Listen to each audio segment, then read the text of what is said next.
Il s'agit du film maudit, d'une des plus grosses déceptions qui ait pu sortir au cinéma ces 10 dernières années. Je pense que, avant de commencer cette review, il est important de recontextualiser la façon dont s'est fait le film. Au moment où Snyder a lancé son DC Universe avec la Warner, il était évidemment à la tête de tous les gros projets, notamment celui de Justice League. Et suite à l'échec au box-office de Batman vs Superman, la Warner va demander à Snyder de prendre une autre direction, qui ne ressemble pas du tout au réalisateur et du coup qui va lui casser une certaine motivation par rapport au film. Et à ça vient s'ajouter pendant la production du film un drame familial vis-à-vis du réalisateur car il va perdre sa fille adoptive, Autumn. Et suite au décès de sa fille, Zack Snyder va tout bonnement quitter le projet Justice League. La Warner va profiter de l'absence de Snyder pour réévaluer et réorienter la direction de son film. En effet, il voit que le côté sombre, le côté sérieux a pas forcément plu aux spectateurs, et il voit de l'autre côté leur concurrent Marvel qui est en train de tout éclater au box-office avec son univers connecté. C'est pourquoi Warner va avoir la brillante idée d'appeler Joss Whedon, le réalisateur des 2 premiers films Avengers, pour terminer le film Justice League. Du coup, la Justice League va partir en reshoot pendant plusieurs mois, ce qui va poser d'énormes problèmes. La direction du film va totalement changer et le résultat qu'on aura sera sur quelque chose de beaucoup plus comique et beaucoup plus marvelien. Et même sur la disponibilité des acteurs, on va avoir des soucis, notamment Henry Cavill qui joue Superman, était au moment des reshoots sur le tournage de Mission Impossible. Pour les besoins du film Mission Impossible, il s'était laissé pousser une belle moustache. Moustache qu'il ne pouvait évidemment pas raser, donc il y avait 2 possibilités par rapport au tournage. Raser sa moustache et du coup pouvoir faire les plans tranquilles. Deuxième possibilité, proposer un Superman fan de Freddie Mercury. Comme les deux n'étaient pas envisageables, la solution trouvée a été de faire tourner Henry Cavill avec sa moustache et de gommer la moustache en post-production. On va en parler pendant la review. À la sortie du film, c'est une catastrophe au box-office, c'est une catastrophe au niveau de la critique, et Warner aura énormément de mal à se relever de l'échec de Justice League. Mais les problèmes de Justice League ne viennent pas seulement de la réalisation de Joss Whedon. Évidemment, on va en parler. En 2020, l'annonce tombe. Zack Snyder va pouvoir proposer sa version de la Justice League. Et en 2021 sortira sur plusieurs plateformes de streaming la version de Joss Whedon. Une version qui a bien plus plu et beaucoup moins divisée que celle de Joss Whedon, mais qui n'est pas non plus dénuée de défauts. Et du coup, pour cette review, ce que je vous propose, exactement de la même manière qu'on l'avait fait pour Superman 2, on va comparer les 2 versions du film. Et là, je suis vraiment à chaud, parce que je me suis regardé les 2 versions d'affilée, 6 heures de Justice League, ça pique un peu, mais au moins je suis prêt pour cette review. Évidemment, dans cette comparaison, je vais essayer d'être le plus objectif possible dans ma subjectivité. Et je vous dirai évidemment en fin de vidéo la Snyder Cut que j'ai préférée. Il y a un indice dans cette phrase. En essayant d'être le plus honnête possible, je dois dire que même si la version de Whedon est extrêmement compliquée, elle avait quand même son lot de bonnes propositions. Sûrement même meilleures que les propositions initiales proposées par Snyder. Et la complexité aussi de comparer ces 2 films, et n'en est pas des moindres au niveau que Snyder avait quand même un gros avantage par rapport à Whedon, c'est que il a eu la possibilité de faire un film de 4 heures, donc la possibilité de faire un développement beaucoup plus intéressant sur ses personnages, parce que si Snyder avait sorti sa version au cinéma comme c'était prévu, il n'aurait certainement pas pu sortir une version de 4 heures. Et la deuxième chose aussi à ne pas négliger, c'est que Snyder ayant proposé sa version 4 ans après la version de Whedon, forcément, il a pu corriger certaines choses et en améliorer d'autres qui font de sa version une meilleure proposition que celle de Whedon. Mais encore une fois, on va décortiquer ça tranquillement. Parce que finalement, un des plus gros reproches qui a été fait à la Whedon Cut, c'est de pas développer ses personnages. Ce que Snyder a eu le temps de faire en 4 heures, évidemment. Mais ça, c'est pas que dû à Justice League, c'est dû à toutes les décisions qui ont été prises par la Warner. Pourquoi? Parce que, reprenons le modèle de Marvel. Marvel, avant de faire son crossover Avengers, sa réunion de super-héros, qui devenait l'événement cinématographique, ils ont pris le temps de proposer un film pour chaque héros. Donc, comme chaque héros avait son film dédié, ils avaient largement le temps de développer les personnages. Et quand tu te retrouvais devant un Avengers, si toutefois tu avais regardé les autres films, tu connaissais absolument tous les protagonistes. Si tu choisissais de ne pas regarder les films avant et d'aller directement voir Avengers, c'est tout à fait possible. Mais tu pouvais pas te plaindre de ne pas maîtriser les backgrounds des persos. Par contre, la Warner ont pris une direction qui était totalement différente. Donc, ils ont lancé leur univers avec Man of Steel, donc présentation de Superman, c'est top. Ils lancent directement après Batman versus Superman. Alors, pourquoi pas? Parce que Batman, c'est plus tellement un personnage qu'on a besoin de présenter. Et je rappelle, 4 ans avant, on clôturait la trilogie de Nolan. Donc, on le connaissait, Batman. Il était encore frais dans la tête des gens au cinéma. Mais par contre, dans Batman versus Superman, on va introduire Wonder Woman, peut-être un petit peu trop rapidement. Bon, ça, c'est pas tellement grave parce qu'elle va avoir droit à son film solo, donc Wonder Woman va avoir aussi son background. Seulement, il nous reste quand même 3 personnages, Aquaman, Cyborg et Flash. Des personnages qui sont pas forcément connus du grand public et qui en plus n'ont pas eu de sortie de film solo. Ils les ont eu après, mais pas avant. Du coup, comment veux-tu t'investir face à des personnages que tu ne connais pas, que tu ne comprends pas? Bah, du coup, tu t'en bats les steaks. Et donc, s'il n'y a pas d'investissement émotionnel, c'est compliqué d'accrocher le spectateur, de mettre de l'enjeu.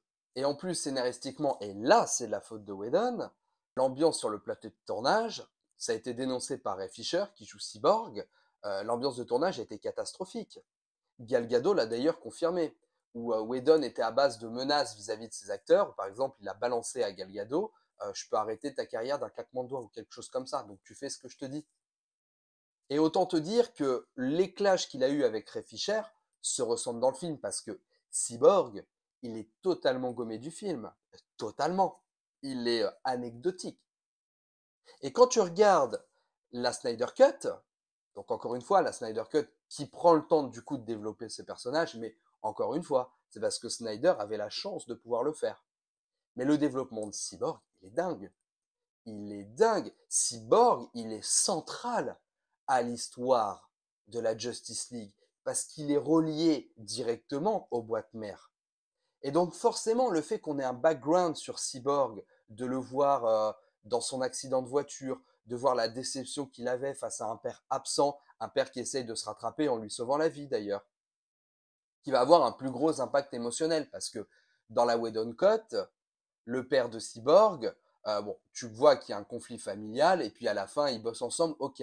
Alors que Snyder est allé un peu plus loin dans la proposition.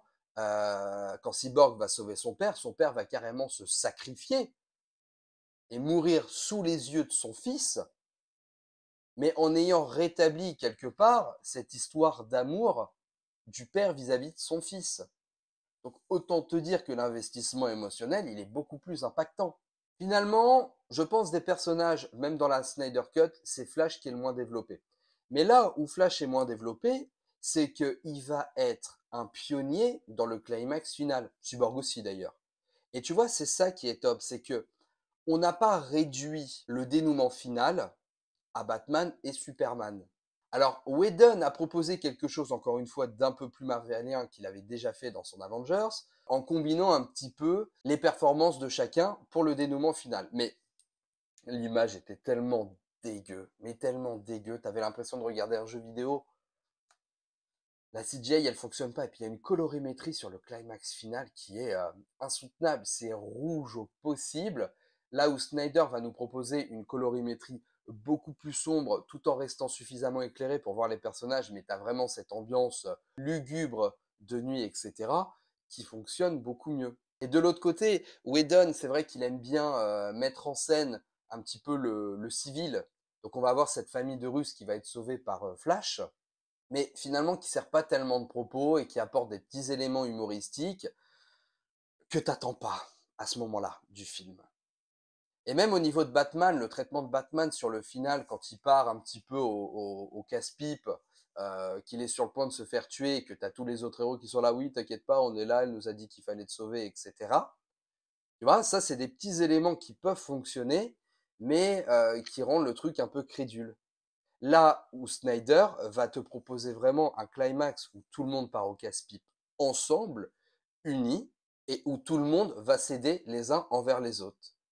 On va pas mettre en avant le Batman systématiquement. Mais de manière globale, quand tu regardes la version de Whedon, même si le film dure 2 heures, tu le vois, le charcutage. C'est ça qui est terrible, c'est que tu vois où les scènes ont été coupées, tu le ressens, que les scènes sont pas entières. Et oui, il a été obligé de couper pour réduire le temps du film, et pour que le film soit diffusé au cinéma et qu'il puisse enchaîner les séances, c'est comme ça. Et le traitement humoristique, encore une fois, qui est lourdingue, qui est très très lourdingue. Alors que les événements de Justice League sont entre guillemets trop dramatiques pour avoir le temps d'en rigoler. Encore une fois, je pense que c'est pas ce que t'attends quand tu vas voir un film DC Comics. Marvel, oui. Et puis Marvel, ils sont un peu perdus dans l'humour. C'est ce qu'on leur reproche beaucoup maintenant, depuis presque 10 ans. Mais pas d'ici. Et c'est vrai que la patte de Whedon, dans le sens péjoratif du terme, tu le sens en plus dès l'introduction du film. Parce que le premier plan du film, c'est une interview de Superman face à des enfants. Et comment te dire? C'est pas tant l'interview de Superman qui pose problème. C'est plutôt le fait qu'on voit la moustache gommée, que je vous ai évoqué en début de vidéo, et que t'as l'impression que le gars s'est fait piquer par une guêpe. Comme ça, un peu. J'arrive pas à le faire, mais c'est pas grave. Et en fait, t'as ça les 2 premières secondes du film, bah c'est bon, t'es sorti. En fait, tu l'aurais vu au milieu du film. Parce que bon, de toute façon, les reshoots sont comme ça, tu es obligé de composer avec. Peut-être que ça se serait un peu noyé dans le film, mais de le voir dès l'introduction, bah, tu as déjà un ancrage psychologique de dire oh purée, qu'est-ce que ça va être le film. C'était une très mauvaise idée de mettre ça en introduction. Là où Snyder, dans son introduction, va plutôt revenir sur les événements de Batman versus Superman, on va revoir le destin funeste de Superman, et en fait, Superman va pousser un cri, et ce qui va être expliqué plus tard dans le film, donc le cri, on va le voir se disperser à travers toute la Terre, à travers les Atlants, à travers les Amazones, et ce cri aurait réveillé les boîtes mères, et les boîtes mères auraient appelé Steppenwolf, parce que le Kryptonien était mort, et que si elle restait endormie jusqu'à aujourd'hui, c'est parce qu'il y avait le Kryptonien sur Terre. Et là, Snyder, tu perds des points. Tu perds des points parce que, faut que je rappelle quand même que le Kryptonien, entre guillemets, il est sur Terre depuis 30 ans. Allez, 40 ans. Entre 30 et 40 ans. Les boîtes mères, elles sont sur Terre depuis 5000 ans.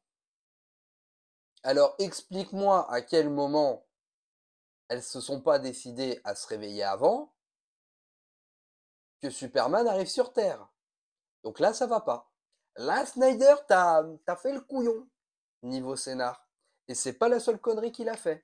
Je vous en parle juste après. D'ailleurs, parlons-en du retour de Superman.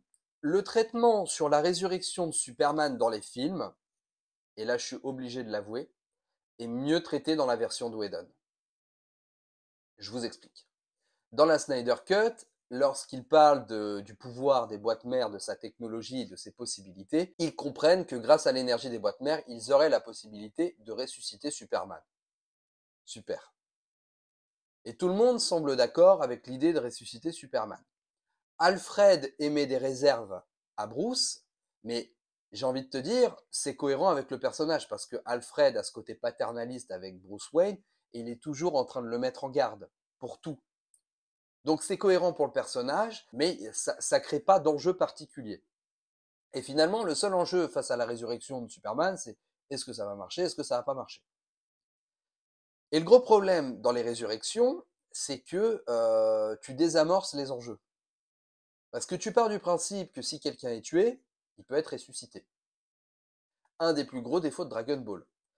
Dragon Ball, je pense que c'est l'œuvre qui utilise le plus la résurrection, et en mode on va manger, on va boire un coup, on va ressusciter les copains, et puis ça va être cool. Encore une fois, c'est le gros problème, c'est que tu désamorces tous les enjeux de mort. Dans la version de Whedon, il capitalise plus sur la notion de sacrifice, sur la notion de prix à payer face à la résurrection. Là où Batman va proposer de ressusciter Clark, Wonder Woman va s'opposer à l'idée. Alors ils vont le faire, hein. Ils vont le faire, mais au moins, tu as un vrai débat sur ce qui est bien et pas bien. Là où Bruce veut essayer, vivant dans la culpabilité du décès de Superman, se sentant responsable, et Wonder Woman va lui mettre dans la tronche, Diana va lui expliquer qu'il peut y avoir des conséquences et que ce qui pourrait être ressuscité ne serait pas forcément le Superman qu'ils ont connu. Et en plus, l'histoire a prouvé avec Doomsday que t'as pas eu un deuxième Zod. Tu t'es retrouvé avec une créature bien chelou. Même si c'était une créature un peu hybride qui a été faite avec le sang de Luthor, etc. T'as tout pour t'expliquer que c'est dangereux de ressusciter Superman. Et là où il y a de l'enjeu, là tu peux t'inquiéter de ce qui va se passer après. Et surtout que c'est cohérent, vu que Superman va attaquer la Ligue des Justiciers en revenant. Alors dans la Snyder Cut, il l'attaque aussi, mais pareil, le désamorçage dans la Snyder Cut est moins bien traité. Là où Lois Lane va se mettre entre lui et la Justice League, en fait, elle passait un petit peu par hasard. Tandis que dans la Whedon Cut, ça faisait partie du plan de Bruce d'utiliser Lois pour essayer de calmer Clark lorsqu'il sera revenu d'entre les morts. Donc là, c'est un point pour la Whedon Cut. Et puis Joss Whedon a l'habitude de traiter de la résurrection. Il l'avait déjà fait dans son script de Alien Résurrection. Pour rappel, il était scénariste sur le film. Et de faire revenir Ripley en tant que clone un peu hybride et de la ramener avec une part d'ombre, un peu de noirceur, un peu d'agressivité, c'était cohérent, la notion du prix à payer. Et je pense qu'un des meilleurs traitements qui a été fait en termes de résurrection, je reprends Buffy contre les vampires, toujours réalisé par Joss Whedon. Alors même s'il n'était pas le showrunner dans la saison 6, ils ont incrusté le fait qu'il y avait un prix à payer sur sa résurrection. Déjà, le premier prix à payer, c'est Buffy qui l'a payé elle-même, parce que finalement, elle était au paradis, ses amis l'ont arrachée de ce paradis pour la ramener sur Terre en lui infligeant toutes les responsabilités qui vont avec. Premier sacrifice. Et deuxième, l'impact qu'a eu la résurrection et du coup le prix à payer vis-à-vis des forces du mal, c'est la possibilité dans la saison 7 pour la force primaire de pouvoir revenir sur Terre et de pouvoir attaquer le monde. Donc tu vois, une résurrection, un prix impayé, de l'enjeu, un point pour Whedon. Pour continuer sur Superman, Snyder va choisir de lui donner un costume noir. Alors ça, tout le monde était heureux. Moi le premier. Hein. Parce que le costume noir de Superman qui l'aide à reprendre des forces après sa résurrection, sur ses combats avec Doomsday, génial, trop bien. Seulement, il y a un détail important.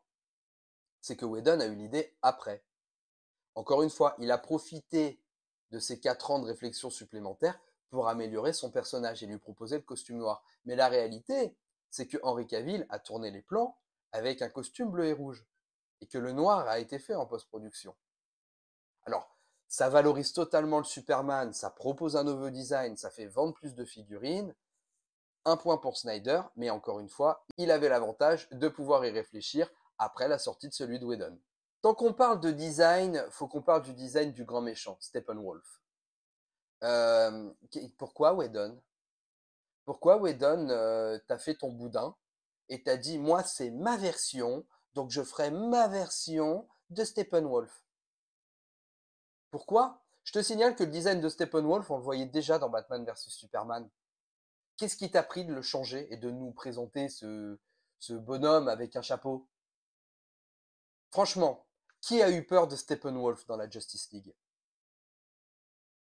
Aucun charisme, pas du tout imposant. Et pourtant, tous les plans qui devaient mettre en scène Darkseid ont été utilisés pour Steppenwolf. Mais je suis désolé, Steppenwolf, il fait pas peur du tout. Et quand la Snyder Cut nous a montré le design de Steppenwolf cohérent à celui de Batman versus Superman, plus grand, plus imposant, avec une armure justement qui est hyper menaçante, purée, ouais, ça marchait. Et non seulement ça marchait, mais en plus il était assumé comme petit méchant à côté de Darkseid, parce que tu le vois se chier dessus quand il parle avec Darkseid.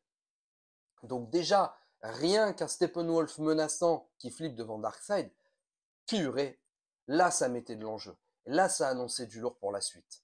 Et quand je dis que c'est annoncé du lourd pour la suite, on peut aussi considérer que la Snyder Cut a souffert de ça. Parce que finalement, la Whedon Cut, elle se clôture là où elle doit se clôturer. Vu que le plan de Snyder a été complètement mis à l'écart par Warner, là où la Snyder Cut, même si ça crée de la hype, ça crée surtout de la frustration. Parce que quand tu vois ce qu'aurait dû être la suite de la Snyder Cut, euh, et finalement de voir que toutes les prédictions de Batman dans Batman versus Superman se sont avérées, autant te dire que ça aurait envoyé du lourd. Mais du coup, c'est un point faible parce que ça crée énormément de frustration. Et on a tous rêvé que Snyder puisse faire la suite de Justice League. D'ailleurs, revenons-en un petit peu à Steppenwolf et ce qui pose problème dans la Snyder Cut, en termes d'incohérence scénaristique. Donc Steppenwolf, dans la Whedon Cut, bon, il vient chercher les boîtes, il veut le pouvoir, il n'y a pas de problème. Dans la Snyder Cut, il va chercher les boîtes, mais parce qu'il cherche à être réhabilité auprès de Darkseid. Donc on a compris qu'il avait trahi Darkseid, on ne sait pas vraiment ce qu'il a fait pour le trahir, mais en tout cas il a été banni, il doit conquérir 50 000 mondes pour se racheter, mais le fait d'aller chercher les boîtes, pour Darkseid, il se dit, ok, je devrais gagner des points. Et puis, quand il cherche les boîtes, il va tomber sur cette fameuse équation d'antivie. L'équation d'antivie qui est recherchée depuis des millénaires par Darkseid. Donc, il va prévenir Darkseid, il va faire hé hé, je l'ai trouvé, l'équation d'antivie. Et puis, on avait vu dans les flashbacks que, effectivement, quand Darkseid est venu sur Terre, il avait laissé cette fameuse équation d'antivie. Et le scénario nous explique, en tout cas c'est comme ça que je l'ai compris, le scénario nous explique que Darkseid il est parti de la Terre, mais finalement, il se souvenait pas forcément où est-ce qu'il avait laissé son équation d'antivie parmi tous les mondes du multivers qu'il avait pu explorer. Bon, c'est comme si toi tu te baladais dans la Creuse et que concrètement tu sais plus où t'es allé. Ça peut arriver, ça peut arriver. Seulement, ce qui pose problème dans le scénario, c'est que il le sait qu'il a laissé son équation d'antivie là où il a laissé ses boîtes mères. Donc, si t'es un peu logique, Darkseid, grand méchant DC Comics, si tes boîtes mères elles sont sur Terre, c'est logique que ton équation antivie elle soit sur Terre. Non? Dites-moi dans les commentaires si vous avez trouvé ça cohérent. Et c'est dommage que on n'ait pas une pirouette scénaristique, qu'on se dise le tag c'est magique et qu'on en reste là. Donc, comme quoi, la Snyder Cut a quand même ses petites incohérences scénaristiques. Et justement, sur les enjeux du climax final, j'ai aimé la façon un petit peu, dans la Snyder Cut, dont les héros vont se mouiller. Surtout qu'on a une scène qui est juste sublime en termes d'imagerie. Quand tu vois Wonder Woman décapiter Steppenwolf et la tête qui s'envole dans le portail qui les sépare de Darkseid et qui impose la menace et la confrontation dont Darkseid devra se préparer, c'est juste génial. Là où dans la Whedon Cut, eh ben, on se dédouane. On se dédouane parce qu'un héros, ça tue pas. Alors, j'aime bien le principe, mais je l'aime bien chez Marvel. Et du coup, Whedon, ce qu'il propose, c'est que les créatures qui accompagnent Steppenwolf, quand Steppenwolf va commencer à se chier dessus devant la Justice League, eh ben, c'est les créatures qui vont oh, ça sent la peur, viens, on bouffe le maître. Et du coup, les héros, bah, c'est pas moi, j'ai tué personne. Et je reviens sur la Snyder Cut, au moins, on a un côté beaucoup plus assumé où les héros vont au bout. Ils ont même leur névrose quelque part. Je pense que ça nous aura tous marqué ce moment où Batman regarde le Joker et dit crois-moi, je vais te buter. Purée, Batman qui est censé pas tuer, et pourtant en fait il tue beaucoup dans les comics, autant te dire que là il y a un côté assumé qu'il avait déjà en plus dans Batman versus Superman, hein, quand il dit on est dehors la loi et on l'a toujours été. Donc finalement, là les héros se mouillent. Là les héros ont leur nuance de gris. Et c'est quand même vachement plus intéressant au niveau de la profondeur. Un point pour la Snyder Cut. Pour conclure, la version de Whedon va souffrir d'un dynamisme et d'un rythme qui est hors sujet par rapport à ce qui avait été proposé sur les opus précédents. Et le côté charcuté de cette version se ressent beaucoup trop et ne nous permet pas de nous investir émotionnellement vis-à-vis des personnages proposés. Là où la Snyder Cut va pouvoir s'offrir le luxe, de proposer un film de 4 heures qui nous permettra le développement de ces personnages, qui nous permettra un meilleur investissement émotionnel et qui en plus offre une espèce de rédemption face à la déception qu'on a eue vis-à-vis de la Whedon Cut. Et même si cette Snyder Cut marque certains éléments scénaristiques un petit peu incohérents, il n'en est pas moins que cette version reste bien plus aboutie. Même si, à mon sens, ça reste une version privilégiée, dans le sens où elle a eu 4 ans de plus pour être réfléchie, elle a eu 1 an pour être préparée, et elle a eu l'opportunité de sortir sur une durée de 4 heures. Et la durée de 4 heures, autant je trouve que pendant le visionnage du film, tu les sens pas parce que tu te régales du début à la fin, mais sur le principe, il faut quand même que tu prévois 4 heures dans ta journée si tu veux regarder le film. Alors, tu peux couper en deux, mais personnellement, moi, ça me saoule de regarder un film en deux parties. Et donc, c'est à double tranchant, un petit peu, cette durée sur la Snyder Cut. Mais si je dois donner une préférence entre les deux versions, évidemment, j'ai préféré la version de Zack Snyder. Et je regrette tellement qu'elle ne soit pas canonisée pour la continuité du DCU qui est maintenant décédé suite à la sortie du film The Flash. Et à défaut d'être bien plus légitime et en plus nous offrir un aperçu de ce qu'aurait dû être le DC Universe au cinéma. Voilà, c'est tout ce que j'avais à vous dire à propos de Justice League. J'espère que cette vidéo vous aura plu. Vous dites-moi dans les commentaires la version que vous avez préférée. N'hésitez pas à liker et partager la vidéo pour faire travailler le robot YouTube. Vous pouvez également soutenir la chaîne sur le lien Tipeee présent en description. Et surtout, pensez à vous abonner pour ne pas rater les prochaines reviews. Sur ces bonnes paroles, moi je vous laisse. Ciao les amis.